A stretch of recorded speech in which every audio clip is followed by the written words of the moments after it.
Hi there, this is the first trap we are presenting in the French defence exchange variation, which suffered from a dull reputation until it was revived by Garry Kasparov.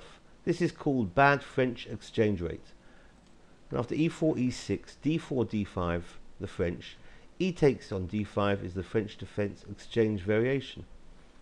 E takes d5, and white can develop quietly and simply with bishop d3, and black can respond in the same way. However, the move c5 is more aggressive and it takes the game to white. White can capture on c5 and isolate the d-pawn for good or for bad.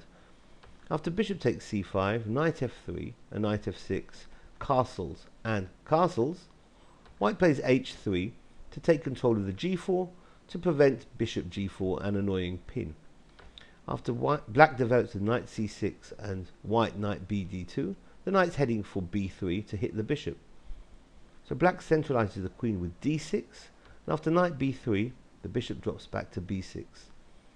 The next move, c3, I have 4 times in my database with a 0% success rate for white, which goes to show how good this move is, because it allows black this tactical shot.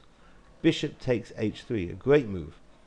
Black is far from winning. In fact, if white plays correctly, it's about equal, but it's so hard to defend.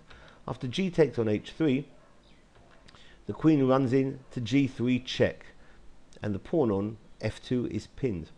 After king h1 and queen takes h3, if the king was to run back to g1, then bishop c7 is going to be decisive. So the knight interposes, knight h2.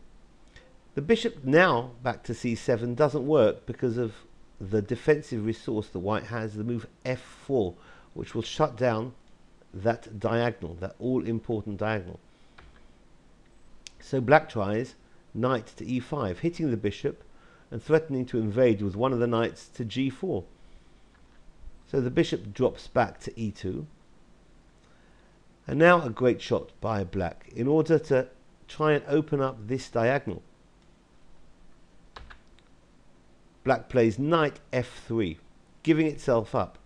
If bishop takes on f3 now, bishop c7, and it's going to be game over. Let's have a look at that. If bishop takes on f3, bishop c7, and that is decisive. So white cannot capture on f3, rather bishop f4 is played. But this allows knight h4, a new mating threat on g2. If the rook were to go to g1, then the pawn on f2 becomes vulnerable after knight e4.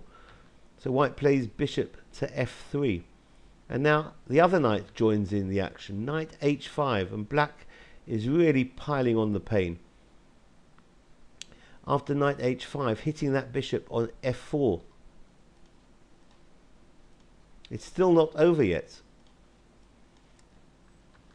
And white tries bishop d6. Perhaps better would have been bishop to e5, because then after rook a e8, threatening the bishop, white can still play rook g1, because if rook takes e5, a mistake by black, that allows white to turn the tables with bishop g4, winning the queen.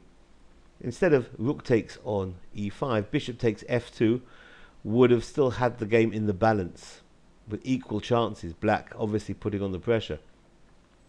However, we looked at bishop running to d6, and now after rook to d8, the decisive final mistake is bishop takes on f8, because now the bishop on b6 gets to c7, gets to that decisive diagonal, and black is threatening mate on h2. Now that was a tough game, and it's been the bad French exchange rate in the French defense exchange variation. Hope you enjoyed it, and thanks for watching. Bye bye.